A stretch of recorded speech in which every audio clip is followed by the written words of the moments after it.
I'm backstage here with Linda Tirado, who was fantastic on the show tonight. You. You were really impressive. I think Mitt Romney would be proud. Mitt Romney should be proud. I am from Utah. You are from Utah. We know the Romneys there. You are from Bootstrap America. I am.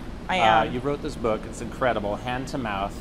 You pulled yourself up by your bootstraps, and now you're this amazing voice for those without a voice. Actually, I love the bootstrap metaphor because what we're actually asking people to do is levitate. So just levitate. Do it without studying the ladder with your hands because they're busy, easy. right? And that's the metaphor we use for the working classes in America. Just, levitate harder. Have you always been this involved politically? Have you? Yeah, I actually used to knock doors for Democrats. Yeah? Yeah. Hi. No, I was a community organizer, and I know. Just like Barack Obama. And that's how you know that I have secret ties to the White House. Exactly. And this is how I wound up working at Burger King. Yeah. That's why you're on Real Time. Yeah, that's for sure. yeah. It's the thing I did when I was 22 for $9 an hour. That's exactly what it was. Yeah, no, I've always had an interest because American politics is a lot like reality TV. I call it my Kardashians. Like, I don't necessarily know what the Kardashians are up to at any given point in time. I do know that we literally can still tell Anthony Weiner jokes this many years later. We sure can. And we do. You're and, welcome, hey, America. We elected a dead guy, America. Is it important for people to follow politics, or is it just entertainment? I think our brand of politics is inherently entertaining because we've turned it into a partisan horse race where the outcome is 6 of one, half dozen of the other. Right. But no, I think it's important that we follow it because if nothing else, we need to know what to mock. Of course. But what about the people who are working 2 or 3 jobs and maybe don't have time to find out either what to mock or who to vote for? Look, we should really require that people both prop up the economy and engage civically. And not only engage civically, but do it in a manner that we have decided is okay. We're not going to give you the day off work for that. Day off work comes for Deer Hunt and Columbus Day, right? Well, Bernie Sanders on the show tonight says that when he goes back to work, run for president. I hope he does. He says he's going to introduce knock his doors. legislation. Hey-o. Didn't mean it to come out that way, but hello, America. I absolutely, yes, Bernie Sanders, yes. That's just putting that one out there. Hi, babe. Bernie Sanders is going to introduce legislation to make Election Day a national holiday. Bernie Sanders it's a wonderful thing. Uniformly, that man just keeps writing legislation that we should pass.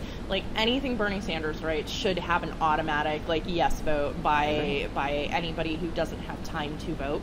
Yeah. Unfortunately, we only have one Bernie Sanders. How frustrating is it to be living in this Bootstrap America and to be working at one of these, like a fast food establishment?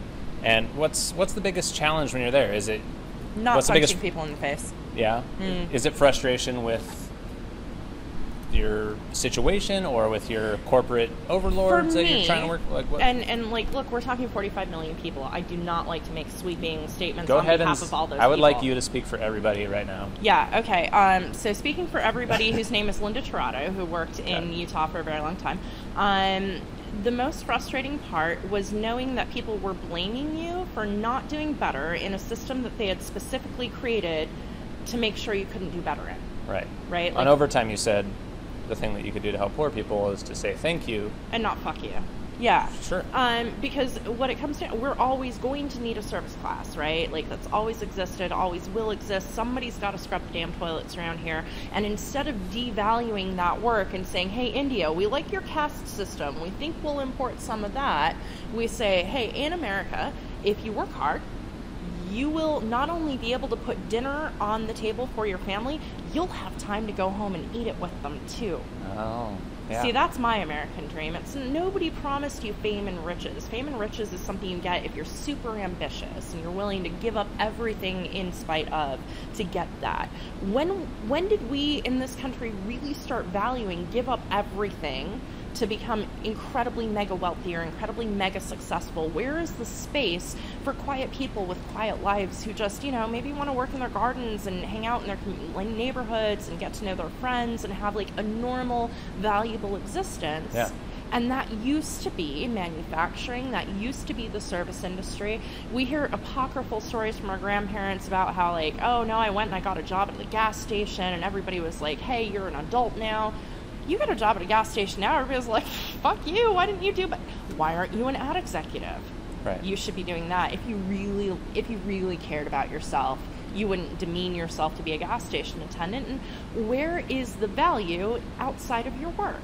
Tell me where I have time to listen to music. Tell me where I have time to read philosophy. Tell me where I have time to be a whole human being and not give a shit about corporate profits for once. For just this quarter, just this one quarter, right? Like, for one quarter, America, and this is actually me asking you, America, for one quarter, let's talk about how to make workers actual people instead of how to make shareholders 0.01% richer.